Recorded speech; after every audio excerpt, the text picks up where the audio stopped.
Good morning. So, I've been getting a lot of texts and messages about this, so I thought I'd make a quick post for you out there, because I get so many people who bring up hip mobility issues. Now, usually I'm working with just people who like to do yoga, they want to increase that longevity of their healthy movement patterns, so I'm usually not running into as many folks who are lifting heavy weights. They're trying to get to that really active, very effective and functional deep squat, CrossFitters and stuff like that. But a lot of this really applies for those folks as well. Now, if you've done a little bit of the CARS, controlled articular rotations, the PAILs, the rails, if you've done some PNF work, some of this is similar. In fact, I think some of it probably carries over. But some of the things I'm bringing into it are things that probably more fitness people have even heard of.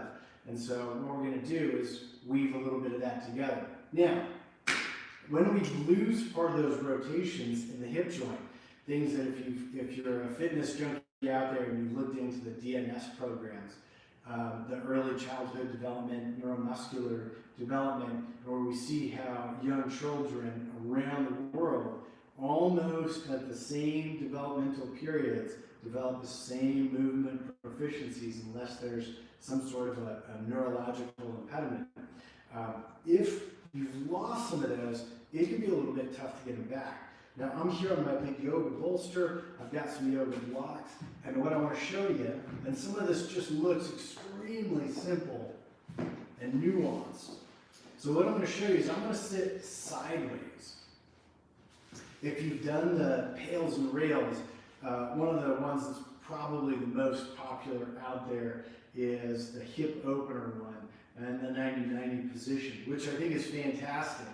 But almost all the video clips that I see of that, there's almost always young 20, 30 teens, and they're doing these hip mobility issues, and it seems like it really does help out. But as we get older, those set-in patterns can be tougher to work with, and a lot of times we don't even have the mobility to sit down in a healthy way, like you'll see in some of those videos. And I wanted to explain a little bit here. So I have this big bolster. It's like 4 or 5 inches of just thick cotton fill. And what I'm doing is I've set this back leg up. If you were to look at it from this angle, that leg is abducted. It's a little bit out. It's also kind of stuck in an internal rotated orientation. It's stuck there. And what I'm going to do is I'm going to move my hip joint, but I'm going to be moving mostly from the pelvis.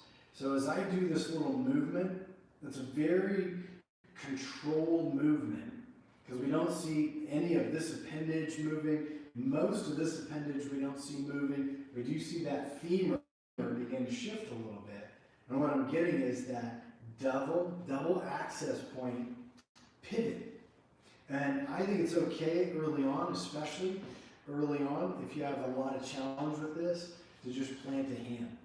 So if I go into one of my active aging courses or classes, most of the people in the room aren't going to be able to sit in that 90-90 without hip, knee joint, or low back pain. So great way to access here. And for a little explanation on this, what I've done, if you know your anatomy and biomechanics stuff, is I've created a closed chain. A closed chain means that on my arms or legs, my appendages, the outside, the peripheral portion, way down here, is stuck in immobile. So it's closed. And then up the movement chain, what happens is I move more here. If I did this and I was in a pool, my whole leg would be flowing back and forth. And if you wanted to measure the amount of movement anywhere along that appendage, the hip would move a little and the leg would move a lot. The foot would probably, cover the most amount of transition or movement in there. So this is what we're calling really a closed chain movement. Now, when I do this movement, you might be able to see, I wore my really bright shorts today, that this moves. So that's hip joint movement. It's articulation in there. I can take that and I can move it a little bit more. You're going to see more shoulder movement. But as I take my spinal column and I rotate this direction, remember that spine goes all the way down and attaches into the pelvis. And as I turn my core this direction, that's trying to turn the pelvis and rotate even more this direction. So I can get even a little bit farther there. If you really wanted to amp this up, you take that back leg, open the chain past the knee. So now the chain is closed at the knee, and you take that back leg and you rotate it up. Now, this is kind of breaking down segments of early child developmental movement patterns. If I'm really stuck in here and I can't do some of those 7, 8, 9 month patterns, this is a great way to break it down and go, okay, what I'm seeing is I don't have enough movement there to get into that squat, hip hinge position. Maybe this is going to help getting access to a little bit of those rotations. And then adding into that a little bit more of our core work. So that's going to transition even more through here. So if I can brace while pushing and then take that back leg and just do a little bit of that internal rotation work right there. Now this isn't going to be like an epiphany, a big blow your mind thing for everybody, but if your body at your hip joints is lacking in this internal rotation, you'd be shocked how much that affects just sitting down into a chair, getting up, hiking up a mountain, walking up steps. If you don't have access to this rotation, especially coordinated all the way through the trunk into the core and maybe even integrated into the shoulders, you're losing access to a lot of mobility, and then you're also losing access to a lot of muscle, nerve and muscle integration, stability and mobility. So sometimes this is just like enough. Now, the opposite to this, if we're doing like a 90-90 pails and rails and that kind of stuff, we're probably going to start talking about this leg. But I really think if you want to start off here, again, brace. There's a lot of other preps that you can do with this. But if you can, brace, turn on that core. You might have heard this term, irradiation, cool term. Get a lot more nerve and muscle into it. We're going to get a little more power. And I'm just going to start it first by pushing that foot down.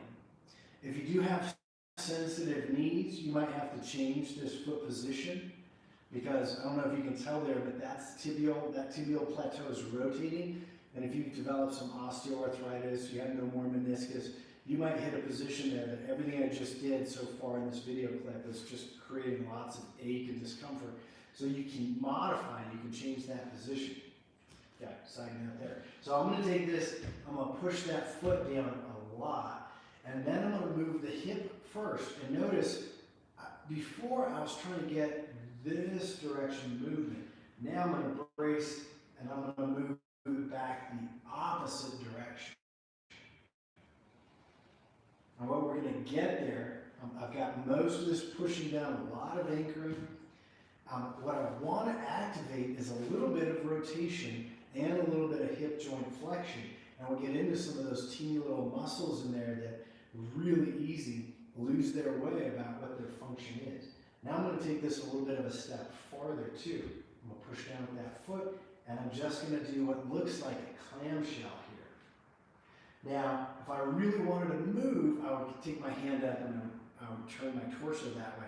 But I want to control it right into that hip joint. So I'm going to keep bracing, turn on a lot of that neural pump, if you know who said that, one of my favorite kinesiology research biomechanics folks is. He loves the neural pump. But even if you don't push, turn up the muscles and the nerves and just start your small clamshell right there. If that's hurting in the knee, you can lift up the toes. You see a little more body movement going on there. My body just wants to move all sorts of other places because I do have a little hip issue, and I got to keep retuning this stuff quite a bit. So I'm just going to wake up that little clamshell, which is a lot of times going to be the opposite of all that early stuff I did that direction. Okay, so we're controlling the movement in that hip joint, trying not to let the nervous system, a lot of the muscular tone around the region to see if we can get a little bit more activity. We are working with rotations, but this is a bit off the normal beaten path for your cars. Controlled articular rotations, pails and rails. So we're blended in a whole bunch of different stuff. If you're really getting stuck in your DNS systems work, this might be a way to kind of unlock one region and then go back into one of your DNS patterns. Kind of like that one leg. Oh yeah, it's one of my favorites, where you're basically like trying to sit down, but if that hip is somehow locked up, we might not have access to that, and we might also be losing the ability to lower with control because of that loss of access. All right, this is Adam Ballinger. This is totally nerd stuff on the hips and the body.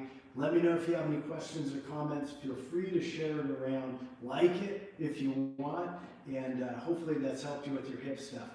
Don't forget, try this on both sides, and then check and see how things go for you. All right, hope that helps you out. Have fun and be safe.